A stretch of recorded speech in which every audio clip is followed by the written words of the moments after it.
자, 일단 저희가 23문 제가 질문을 하고 여러분이 답하고 일단 저희가 내용을 나눠보도록 하겠습니다.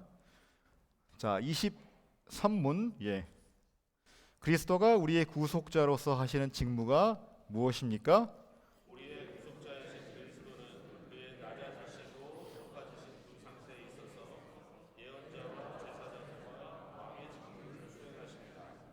이제 좋습니다.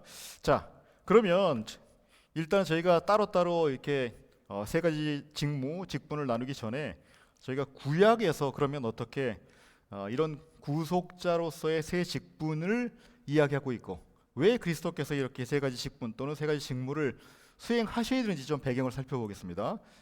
자, 일단은 구속 언약에 있어서 중요한 세 요소가 있다는 거죠. 이게 왜 필요하냐면 창조 언약 위반으로 발생한 결과를 해결하기 위해서 필요하다는 겁니다. 아담과 하와가 창조 언약을 위반했어요. 그를 통해서 발생한 것이 뭐냐면 에덴에서 쫓겨나고 하나님과 직접 소통할 수 없게 된 겁니다. 그러니까 하나님의 뜻을 소통하는 데 있어서의 그런 회복이 필요하다는 거죠. 자, 둘째로 제사장은 왜 필요하냐? 이것은 하나님과의 화목한 관계가 깨어졌다는 거예요. 하나님이 이제는 두려운 존재가 되고 무서운 존재가 되고 이제는 하나님의 임재에서 쫓겨난 존재가 됐다는 거죠. 그래서 하나님과의 관계 회복을 위해서 제사장이 필요할 수밖에 없게 된 거죠. 자, 세 번째로 왕의 직분은 왜 필요할까? 바로 에덴에서 누리던 안전과 풍요를 빼앗겼기 때문입니다. 에덴에서 얼마나 안전했어요. 온 짐승들을 다 다스리고. 그런데 그들의 범죄로 말미암아 타락으로 말미암아 짐승과 원수가 되죠. 특별히 뱀과 원수가 되고 그 이후에 구약을 보면 하나님께서 심판하실 때는 그런 들짐승들을 사용해서 심판하시는 경우들이 생기죠. 그리고 또 땅이 저주를 받았기 때문에 풍요를 상실합니다. 그러니까 왕의 직분의 회복을 통해서 에덴에서 누리던 안정과 풍요를 회복할 필요가 있는 거죠. 자, 그것이 이제 타락한 아담과 하와에게 주시는 그 회복을 위한 구속 언약이 주어지고 그것이 이제 구약의 다양한 언약들을 통해서 새 언약까지 이르는데 구약 시대에는 상당히 제한적인 회복이 있지만 어쨌든 하나님께서는 새 직분 또는 새 직무를 담당할 자들을 세우셔서 그를 감당케 하십니다. 바로 선지자는 하나님의 뜻을 계시하는 직무를 주시는 거죠. 그래서 하나님께서 율법을 주신 것 이것도 하나님의 뜻 계시와 관련된 것이고 그 다음에 이제 각 중보자들에게 하나님께서 직접 소통하고 하나님의 뜻을 알리시는 방법도 바로 선지자의 역할과 관련이 있습니다. 자, 제사장은 또 하나님께서 하나님과의 화목, 유지 그리고 회복을 위해서 세우셨죠. 그들이 주로 하는 일은 무엇입니까? 제사죠, 제사. 그렇죠? 제사를 통한 죄의 사함과 회복, 하나님과의 관계의 회복을 계속 반복해서 이루게 하셨죠. 또한 제사장은 율법을 가르치게 하는 직무가 있었습니다. 그러니까 율법을 가르쳐서 백성들로 하여금 하나님의 뜻이 무엇인지 제대로 깨닫고 지킬 수 있도록 가이드하는 역할을 제사장이 했습니다. 자, 왕, 그렇죠? 왕은 하나님의 대리 통치를 하게 한 사람들이죠. 그래서 중보자를 통해서 하나님께서 대리 통치를 하시고 그리고 또 그들로 하여금 율법을 순종할 수 있도록 앞에서 모범이 되기도 하고 모든 제도를 통해서 그들을 이끌게 하셨죠. 결국 그것을 통해서 결국 하나님의 언약 백성들이 샬롬, 다시 말해서 안정과 풍요를 항상 누릴 수 있게 통치자를 세우신 것입니다. 자, 왕정기 이전에 구속 언약의 중보자들이 많이 있습니다. 첫 번째로 저희가 얘기할 수 있는 사람이 바로 아브라함이죠. 자, 아브라함은 보면 하나님의 계시를 많이 받습니다. 그래서 언약 관련한 명령들과 약속들을 계속 받죠. 그런 점에 있어서 하나님의 선지자로 세움을 받았다고 얘기할 수 있습니다. 자, 그 다음에 아브라함은 또한 하나님과의 화목 유지를 위해서 제단을 또 쌓고, 그렇죠? 그리고 또 이방 백성들, 특별히 소돔의 멸망을 하나님께서 말씀하셨을 때 소돔을 위해서 중보하기도 하고, 물론 아브라함이 실수를 해서 그렇긴 하지만 블레셋 땅에 가서 그 아내를 범할 뻔했던 아비멜렉의 가정의 태가 닫히거든요. 근데 그 아비멜렉을 위한 중보의 사역도 해서 그 저주가 회복되게 됩니다. 그것이 이제 제사장의 사역이죠. 자, 그 다음에 아브라함은 또 종족의 대표로서, 족장으로서 결국 종족을 다스리며 돌보죠. 풍요에 대해서 얘기하면 되게 재밌는 부분이 있어요. 창세기 12장에 보면 가나안 땅에 들어와서 처음에 잘 지내다가 기근이 오니까 애굽으로 가죠. 그렇죠? 그런데 애굽으로 기근 때문에 갔어요. 풍요를 뺏기는 것 같아서 애굽으로 갔는데 그곳에서 위기를 맞잖아요. 아내를 아내라고 부르지 못하고 누이라고 했다가 자칫 잘못하면 바로에게 아내를 뺏길 뻔하고 어떻게 보면 하나님께서 약속하셨던 언약의 자손이 끊기는 어마어마한 위기에 처하는데 하나님께서 그 상황을 역전시키셔서 오히려 바로를 통해서 그에게 많은 가축과 노비를 주세요. 그에게 풍요를 허락하시죠. 언약 백성에게 놀라운 일입니다. 자, 그 다음에 창세기 14장 가면 메소포타미아 지역 왕들에게 롯이 잡혀갈 때 또 그 조카를 구출해 오기도 하죠. 이것도 왕의 역할입니다. 자, 그 다음에 창세기 18장 19절 보면 하나님께서 아브라함에게 주신 목적을 얘기할 때도 그래요. 결국은 온 가족이 여호와의 도를 지켜서 정의와 공의를 행하도록 그들을 가르칠 책임, 그렇죠? 그들을 인도할 책임, 그 책임도 왕의 직분이라고 얘기할 수 있습니다. 자, 요셉은 어떻습니까? 요셉은 선지자의 직분, 왕의 직분을 가졌다고 얘기할 수 있습니다. 자, 일단은 요셉은 하나님께서 꿈을 통해서 계시를 하시고 나중에 바로의 관원들 그리고 바로에게 또 꿈을 해석하는 그런 하나님의 뜻을 알리시는 일을 감당케 하시죠. 그래서 요셉도 이런 면에 있어서 선지자 역할을 합니다. 물론 또 저희가 잘 알듯이 애굽의 통치자가 되고 또 종족들에게 안정과 풍요를 보장하게 되죠. 애굽에서 애굽의 총리가 돼서 애굽을 온 땅을 다스릴 뿐 아니라 결국 기근 중에 애굽을 비롯한 주변의 온 민족에게 식량을 공급해서 7년 대흉년 동안 살아날 수 있게 해요.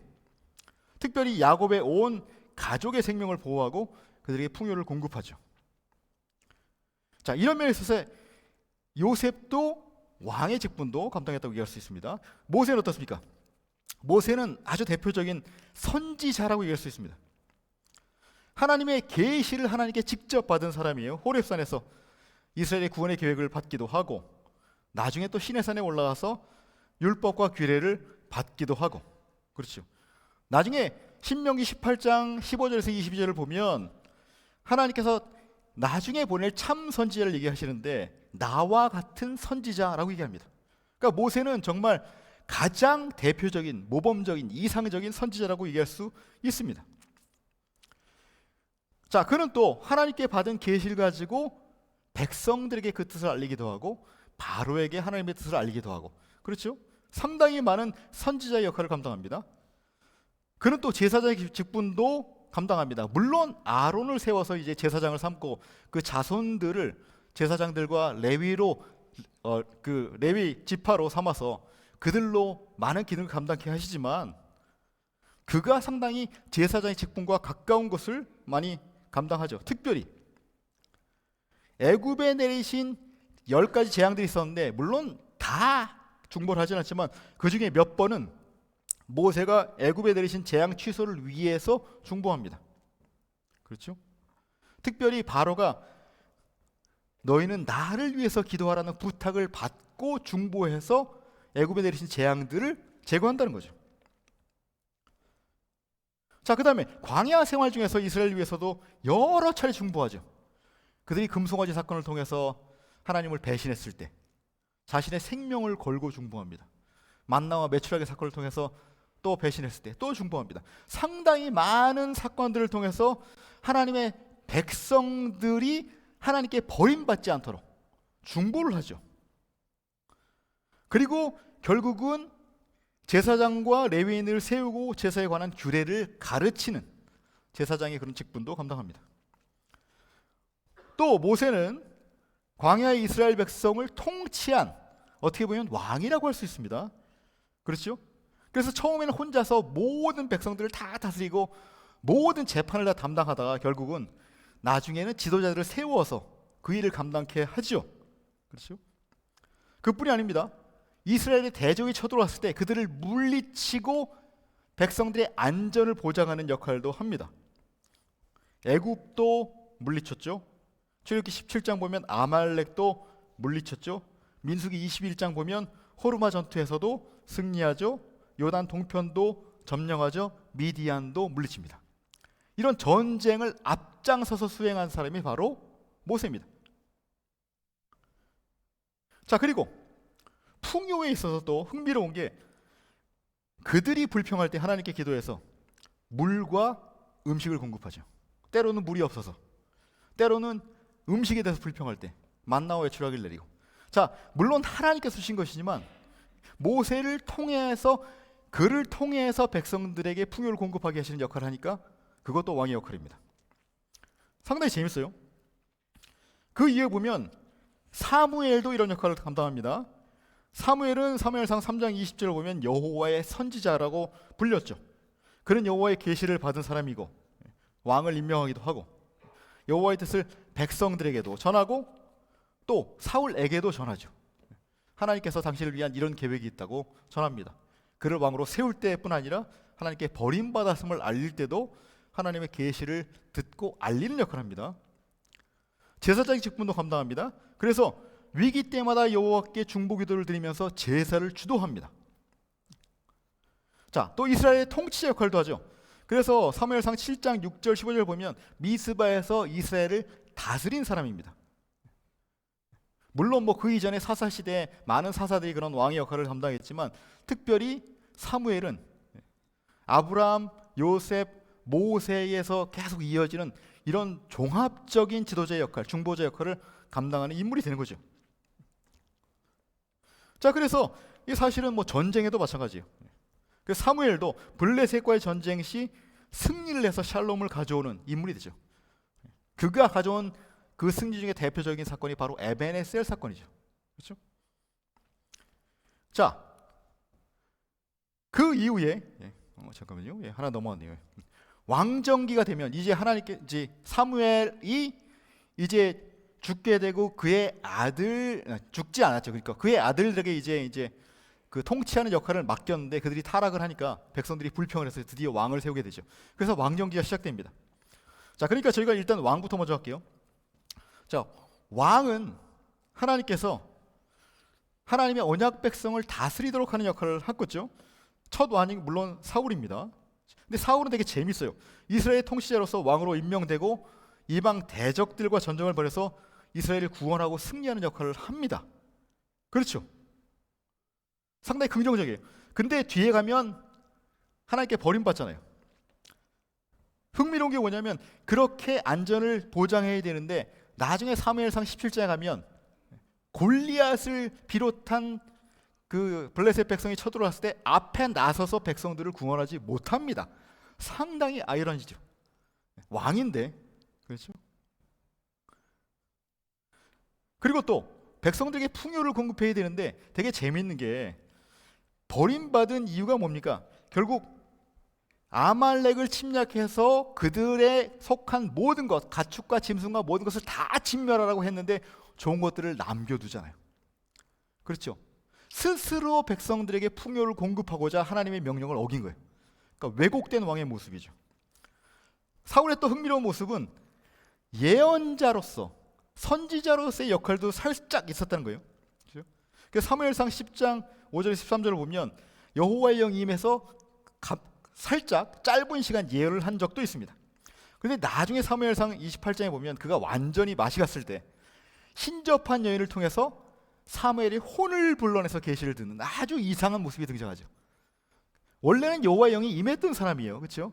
근데 여호와의 영이 떠나고 악령이 임하니까 완전히 선지자로서도 왜곡된 모습이 등장하는 겁니다. 자, 그 사울을 대치한 게 다윗이죠. 그리고 이어지는 이제 솔로몬이 역할을 합니다. 다윗은 모범적인 이스라엘의 통치자입니다.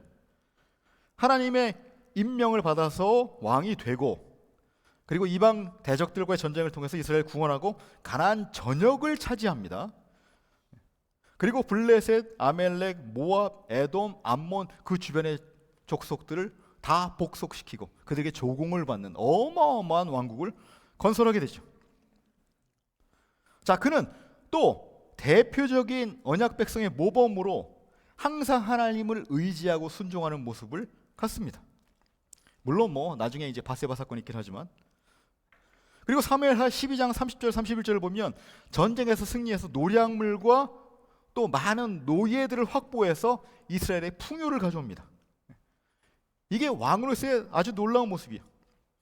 솔로몬이 그런 풍요와 안전을 가져오는 데 있어서 더 발전시키게 되죠.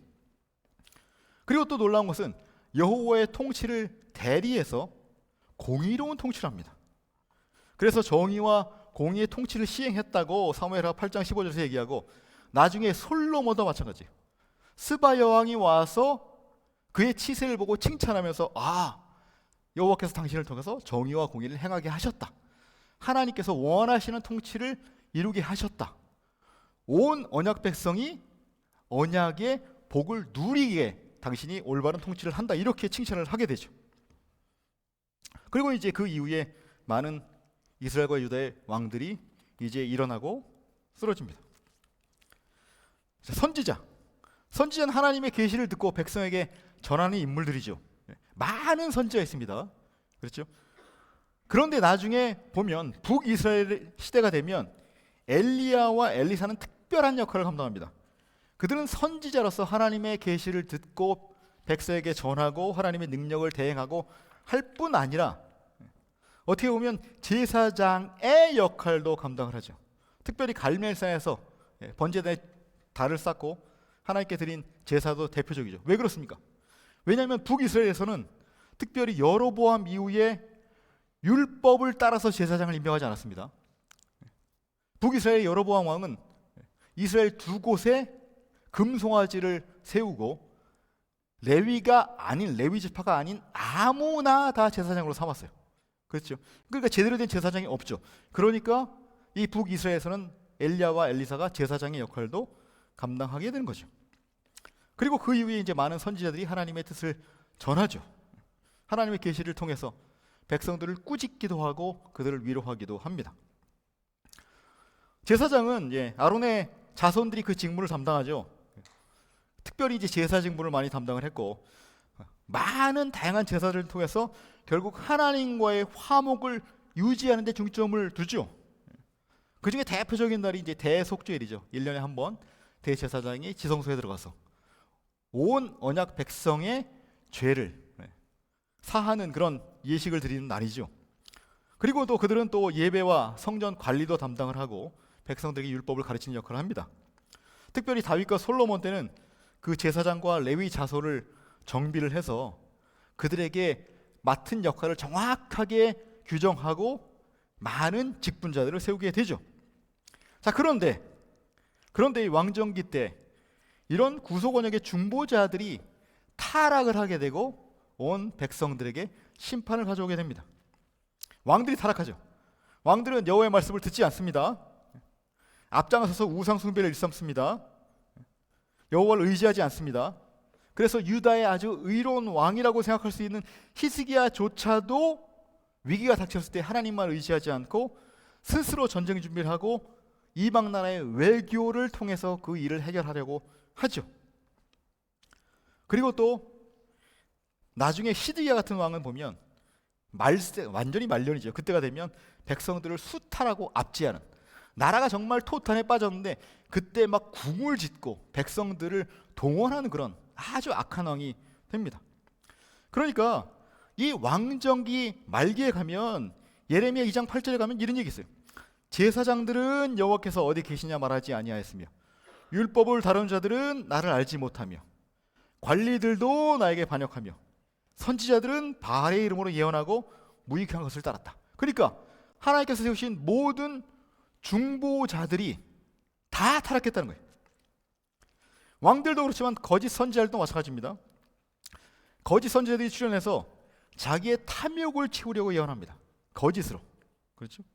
그리고 하나님의 계시가 없는데 자기 마음대로 하나님의 계시인 것처럼 예언하는 일이 번번하게 일어나죠. 특별히 그들의 예언의 거짓이 어떻게 차이냐면 지금 백성들은 타락한 가운데 심판을 앞두고 있는데 그런 목전의 심판이 다가온 상황에서 오히려 평강을 선포하죠. 제사장도 마찬가지입니다. 제사장들은 여호와를 알지 못하고 찾지 않았다고 아까 예레미야 2장 8절에서 얘기했고, 그들이 앞장서서 율법을 범하고 여호와를 더럽혔다고 에스겔서 23장은 이야기합니다. 이것이 결국은 구약을 통해서 계속 세우신 중보자들, 그리고 그들을 통해서 창조 언약으로 파괴된 그런 모든 것들을 회복하려고 하셨는데 그들이 결국 실패했다는 거예요. 그리고 결국은 백성들을 하나님께서 흩으시고 바벨론으로 보내시잖아요. 그리고 그들을 회복하실 날에 세우실 새 언약을 얘기하죠. 자, 이 새 언약에 보면 메시아 왕, 제사장, 참 선지자의 회복이 약속됩니다. 메시아 왕, 이 왕은 어떤 왕이 될 것이냐? 여호와를 경외함으로 정의와 공의로 통치할 왕이 된다고 반복해서 얘기합니다. 또 이 메시아 왕은 샬롬을 회복하는 왕이에요. 전쟁의 승리를 얻게 될 것이고 이방 나라를 복속하게 될 것이고, 그리고 또 백성들을 공의롭게 다스릴 것이고, 그를 통해서 언약이 회복되고 하나님의 영원한 통치를 이룰 것이라고 말하죠. 또 언약 백성이 여호와의 율법에 순종하도록 할 것이다 라고 약속합니다. 제사장은 어떻습니까? 제사장은 제사장의 규례를 지키는 제사장을 하나님께서 약속하세요. 특별히 이제 에스겔서에서 그런 얘기가 많이 있는데 거기에 특별히 사독 계열의 제사장을 임명할 것이라고 말하죠. 왜냐하면 사독 계열이 아닌 다른 계통의 제사장들이 사실은 주도했었는데 그들이 타락을 이끌었거든요. 그러니까 그나마 순수하게 하나님의 율법의 편에 섰던 사독 계열의 제사장을 통해서 그 제사장의 직분을 행하게 하시겠다는 거죠. 그리고 그들로 제사와 절기를 준수하게 하시겠다고 에스겔서 이제 나중에 40에서 48장 사이에 말씀하십니다. 이것이 결국 에스라 느헤미야 때 오면 부분적으로 성취되죠. 사실은 그들이 제사장으로서 특별히 에스라가 결국은 그 제사장의 규례를 가지고 절기를 회복하는 일을 하니까. 더 놀라운 것은 새 언약에 있어서는 이사야서 맨 끝에 보면 하나님께서 이방 민족 중에서도 택해서 제사장과 레위를 삼겠다는 놀라운 약속이 주어집니다. 이거는 새 언약 이전에는 전혀 없었던 일입니다. 그렇죠?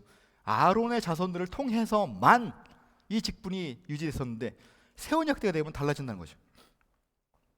자, 참 선지자 또 약속하시죠.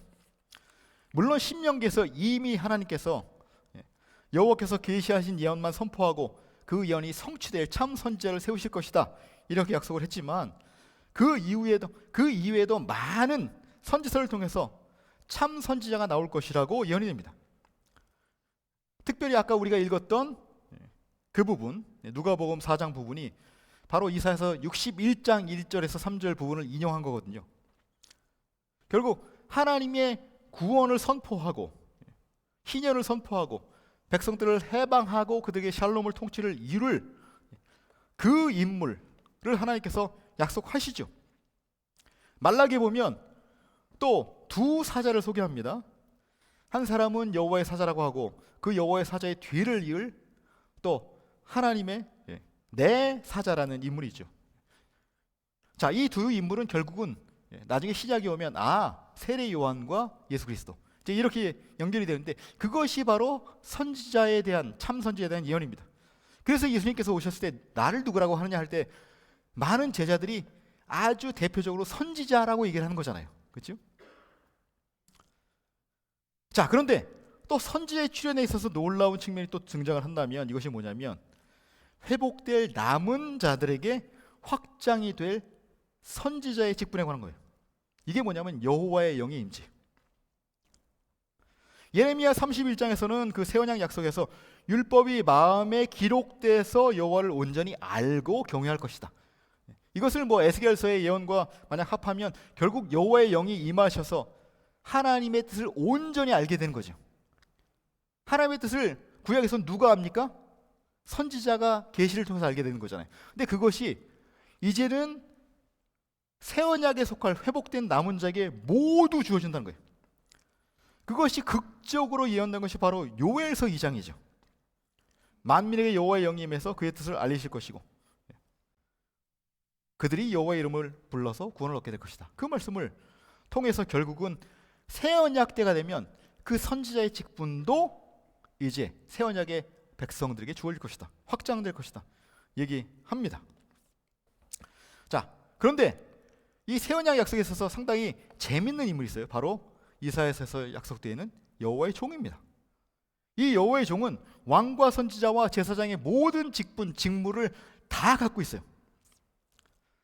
여러분은 여호와의 종 그러면 이사야서 53장만 생각하기 쉽지만 사실은 여호와의 종, 나의 종 이런 표현이 사실 40장에서 55장 사이에 상당히 많이 등장하고 다양한 역할을 얘기합니다.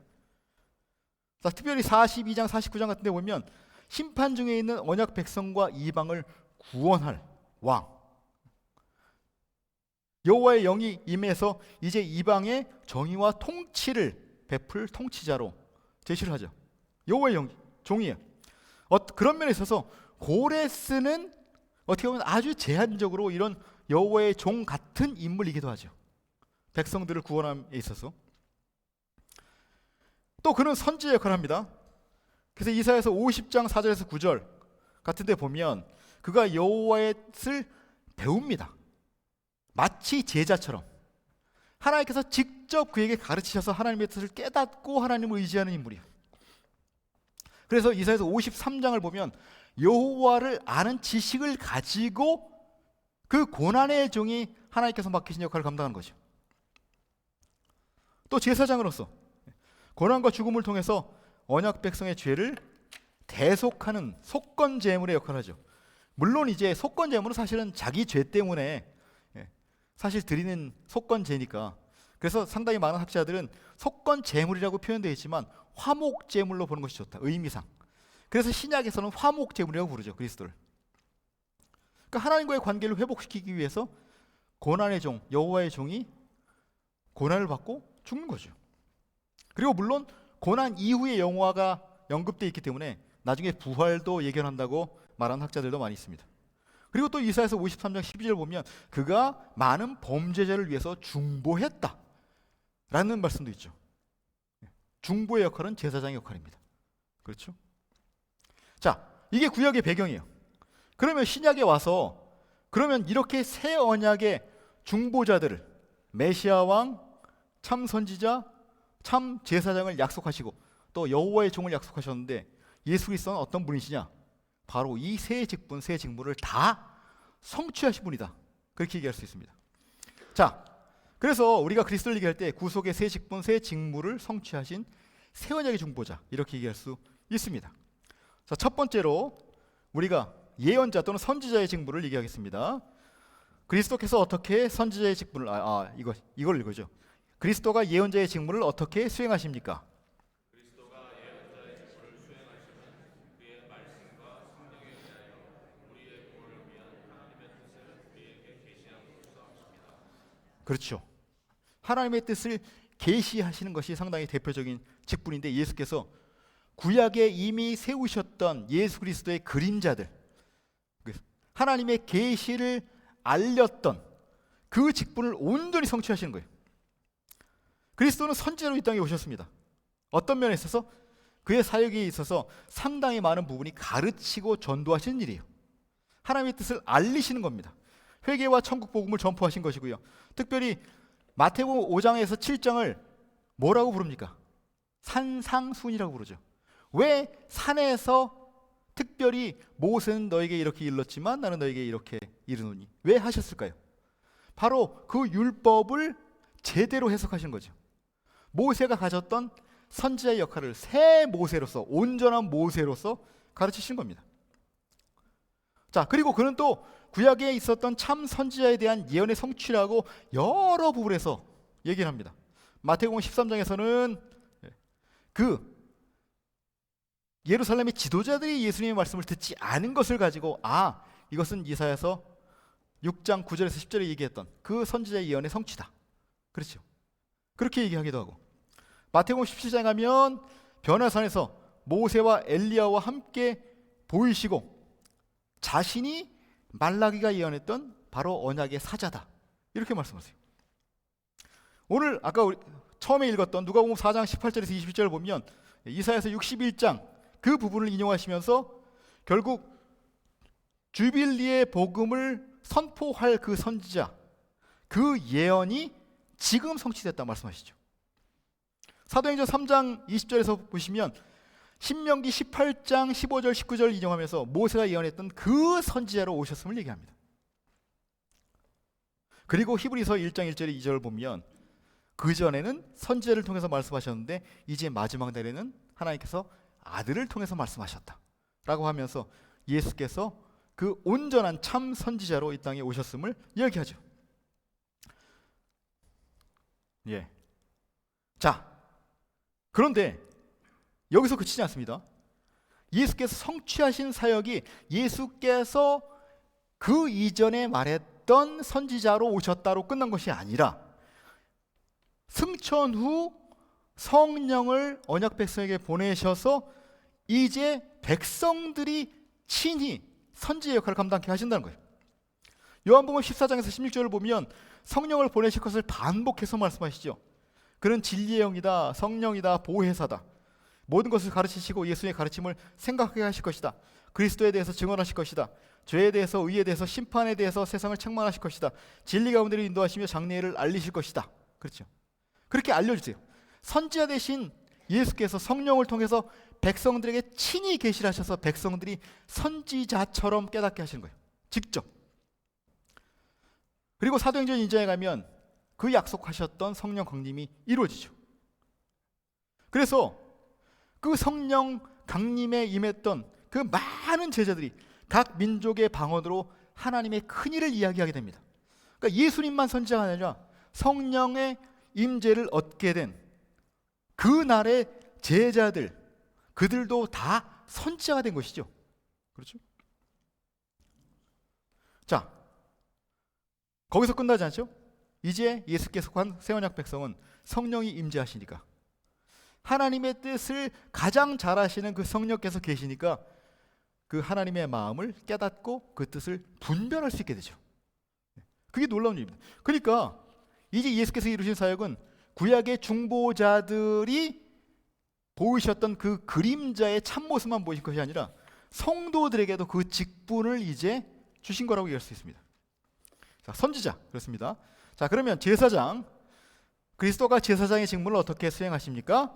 그리스도가 제사장의 직무를 수행하시면 하나님의 공의를 만족시키시고 우리를 하나님과 화해시키시기 위하여 단번에 자신을 희생의 제물로 바치신 일과 우리를 위하여 계속 중재하심으로써 하십니다. 예, 아멘.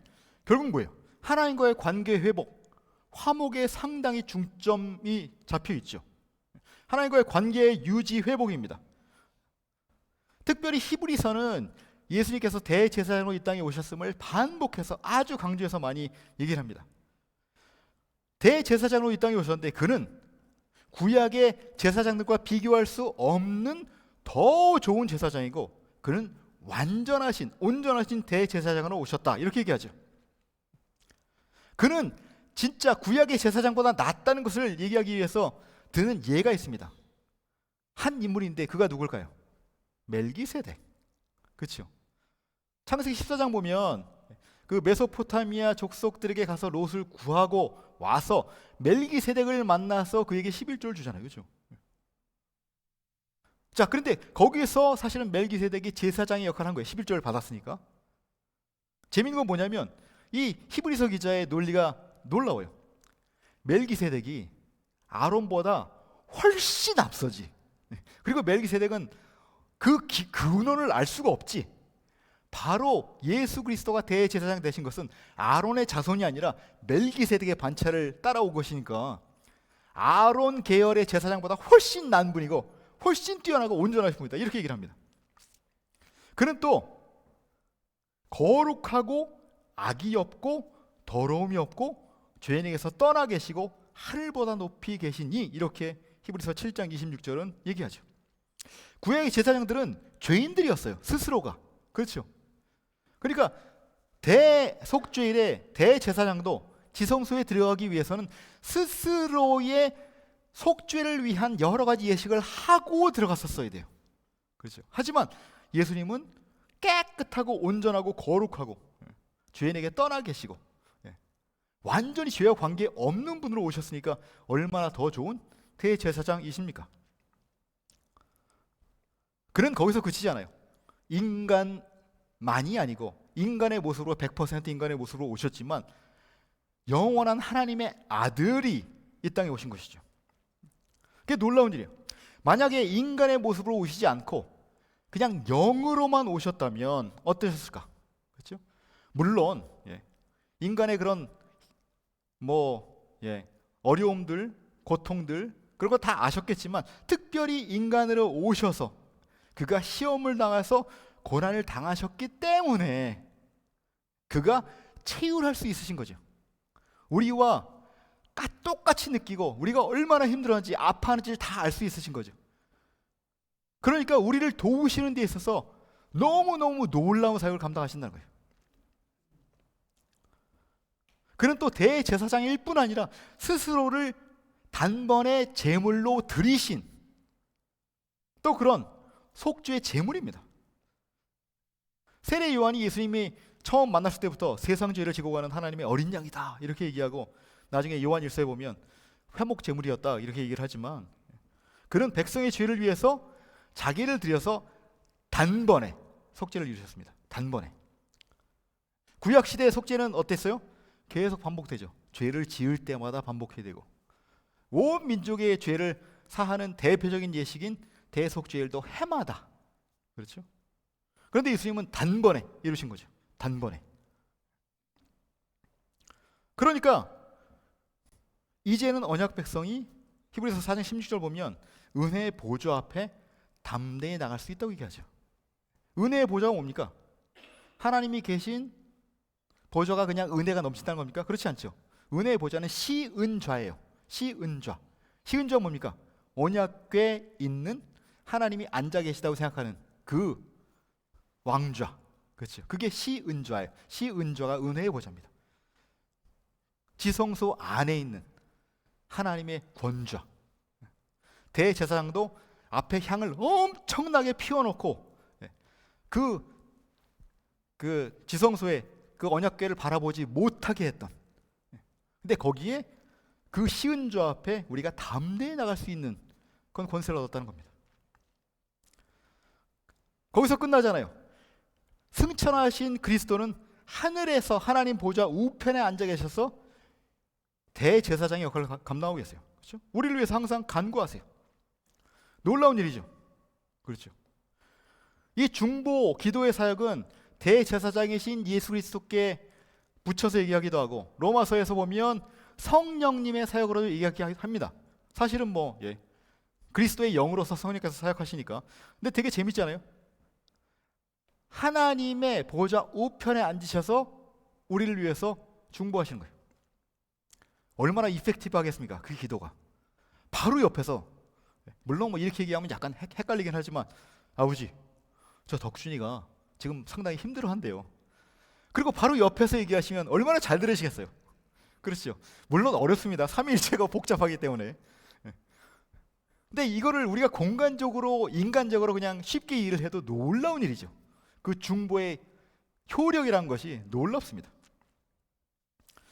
거기서 그치지 않죠. 그 하늘 보좌에 계신 대제사장 그리스도가 재림 때 다시 오셔서 온전한 백성들의 삶을 이루시는 거죠. 물론 지금도 온전하게 이루셨지만 우리의 연약함이 완전히 제거되는 거죠. 자, 그것이 이제 제사장 직분입니다. 자, 그다음에 왕의 그렇죠. 제가 이걸 안 보여드리고 했죠. 죄송합니다. 자, 왕의 직분. 그리스도가 왕의 직무를 어떻게 수행하십니까? 그리스도가 왕의 직분을 수행하시면 그가 우리를 자기에게 복종케 하는 일과 우리를 다스리시고 지켜주시는 일과 그와 우리의 모든 원수들을 제재하시고 정복하심으로써 하십니다. 아멘. 자, 그리스도는 왕으로 이 땅에 오셨습니다. 그래서 예수님의 탄생으로부터 시작해서 계속 강조하는 게 뭐냐면 유대인의 왕이에요. 유대인의 왕. 예루살렘 입성할 때도 다윗의 자손. 그렇죠. 물론 메시아 왕의 약속을 할 때도 선지서에서 자주 등장하는 게 다윗입니다. 새로운 다윗. 그렇죠? 근데 그 새 다윗, 다윗의 자손으로 이 땅에 오신 거예요. 흥미로운 것은 빌라도의 법정에 섰을 때도 빌라도가 네가 유대인의 왕이냐? 이렇게 물어보기도 하고, 십자가상에서 그 위에 있는 명패에도 놀리려고 쓴 건데 유대인의 왕이라고 써 있어요. 아주 역설적이죠. 그가 왕으로 이 땅에 오신 온전한 성취자의 인물을 증거하는 겁니다. 그는 또한 아까 얘기했던 여호와의 종, 특별히 통치자로서 이 땅에 오셨죠. 예수님께서 세례를 받으실 때 마태복음 3장 17절에 이는 내 사랑하는 아들이요 내 기뻐하는 자라 하는 말은 이사야서 42장 1절에서 여호와의 종을 부를 때의 표현과 아주 흡사합니다. 통치자로 오신 거예요. 하나님의 정의와 공의를 가지고 언약 백성을 통치하실 왕으로 이 땅에 오셨다는 거죠. 그분은 통치자로서 성부 하나님의 권세와 능력을 다 가지고 계신 분이셨어요. 그렇죠? 그래서 그냥 인간 왕의 대리 통치의 수준을 훨씬 넘어서는 하나님의 거의 직접 통치가 하나님의 나라가 이 땅에 임하게 된 거죠. 그는 바다에 대한 권세도 갖고 계셨고, 마귀에 대한 권세도 갖고 계셨고, 죄사함의 권세도 가지셨고, 질병에 대한 권세도 가지셨고, 사망에 대한 권세도 갖고 계셔서 죽은 자도 살리시고 스스로 부활하시기도 하고, 천국의 권세도 가지신 분이었습니다. 그는 또 왕으로서 예수께 나온 무리를 불쌍히 여기시고 먹이신 분이에요. 그렇죠? 오병이어의 기적, 5,000명을 먹이신 사건, 또 4,000명을 먹이신 사건이 또 따로 등장하기도 하는데, 이것들은 뭡니까? 바로 왕으로서 백성들에게 풍요를 공급하는 겁니다. 자, 그분은 또 부활승천하셔서 하늘과 땅의 권세를 받으신 분이 되죠. 그래서 그 제자들에게 모든 민족에게 하나님의 나라를 확장할 그런 대사명을 주시는 거잖아요. 그리고 승천 후에 하나님 보좌에 앉으셔서 그는 또 우리를 통치하시는 왕이십니다. 하나님 보좌 우편에서 세상 모든 권세와 천세들을 통치하시고요. 하나 넘겨야겠네요. 그리고 재림 때까지 세상의 모든 권세를 발 아래 두고 막노릇 하신다고도 하고, 또 특별히 교회의 머리가 되셔서 교회를 통치하시고, 그리고 큰 능력과 영광 중에 재림주로 오신다고 이렇게 기록되어 있습니다. 자, 제가 사실은 하나하나 자세히 설명하고 싶었지만 만약 그렇게 했다면 제가 진짜 2시간 했을 겁니다. 그래서 제가 어쩔 수 없이 아주 빠른 속도로 제 원고에 있는 것도 막 스킵하면서 간략하게 말씀을 드렸습니다. 그래도 40분 했어요. 45분. 자, 그러니까 예수님께서 왜 선지자, 제사장, 왕의 직분을, 그 직무를 감당하셨고 그것을 통해서 우리의 구원을 이루셨는지 이제 이해가 좀 되십니까? 예, 그러시면 된 거죠. 자, 그러면 적용하겠습니다. 자, 그러면 선지자 그리스도, 선지자로 오신 그리스도, 그 여인을 성취하신 그리스도께 대해서 우리가 어떤 정점을 가질까요? 하나는 그리스도의 영, 성령으로 이제 우리에게 그리스도의 뜻을 알리시고 진리로 인도하시고 하나님의 뜻을 분별하고 살아가는 그런 선지자의 직분, 선지자의 특권을 우리에게 허락하셨잖아요. 그러니까 하나님의 뜻을 온전히 깨달았다면 그 뜻대로 매일매일 온전한 삶을 살아가는 것이 중요합니다. 그렇죠? 하나님의 뜻을 알고도 우리가 그 죄를 범하거나 성령을 근심하게 하는 그런 모습이 있다면 당장에 회개해야 되죠. 그것이 우리에게 선지자 그리스도께 대하여 살아가야 될 우리의 모습입니다. 또 동시에 우리가 하나님의 뜻을 알고 하나님의 구원의 계획을 이미 우리가 들었다면, 깨달았다면 그것을 우리만 소유하는 것이 아니라 이제 세상에 전하는, 하나님의 뜻을 알지 못하는 사람들에게 그 계시를 전하는 직분도 감당해야 되죠. 자, 두 번째로 제사장, 우리의 대제사장이 되신 그리스도께 대해서 우리는 어떤 적용점을 가질까요? 하나는 십자가에서 이미 우리를 대속하셔서 우리의 모든 죄를 다 사하시고 우리를 깨끗게 하시고 하나님의 백성으로 삼으셨어요. 그러니까 감사가 넘쳐야겠죠. 우리가 한 것이 아니라 그리스도께서 우리를 위해서 하신 것이고 그렇게 해서 예수께서 받으신 그 의로움이 아무런 자격이 없는 저와 여러분에게 단지 예수 그리스도를 믿는다는 이유로, 그래서 우리에게 성령을 주셔서 우리가 예수 그리스도와 연합됐다는 이유만으로 우리에게 의롭다 하심을 주신 거예요. 그러니까 감사 말고는 우리 신앙생활의 동기, 우리의 순종의 동기가 없죠. 그뿐이 아닙니다. 예수님은 지금도 하늘 보좌 우편에서 우리의 대제사장이 되셔서 우리를 위해서 중보하고 계세요. 우리가 깨닫지 못하는 것, 우리가 간구하지 못하는 것이라도 위해서 중보하신다는 거예요. 그게 얼마나 큰 위로가 됩니까? 누군가 널 위해 기도하네? 그 물론 뭐 서로 성도를 바라보면서 할 수 있는 찬양이기도 하지만 그 누군가는 바로 하나님 보좌 우편에 계신 예수 그리스도이시죠. 우리 위해서 날마다 예수께서 기도하시고 우리의 모든 연약함을 채우시기 때문에 우리가 담대히 살 수 있는 거예요. 우리의 삶이 완벽해서가 아니라 우리가 스스로 극복해서 모든 것을 해결할 수 있어서가 아니라 예수께서 지금도 우리의 중보자가 되셔서 우리를 위해 간구하시고 우리를 위로하시기에 우리가 담대히 살 수 있는 줄 믿습니다. 자, 그렇게 하나님과 화목하게 살아가는 그 직분을 이제 우리도 받았죠. 화목하게 하는 직분, 그 정권대사가 이제 저와 여러분들입니다. 그러면 그 하나님과의 화목함이 우리만 누리는 것이 되어서는 안 됩니다.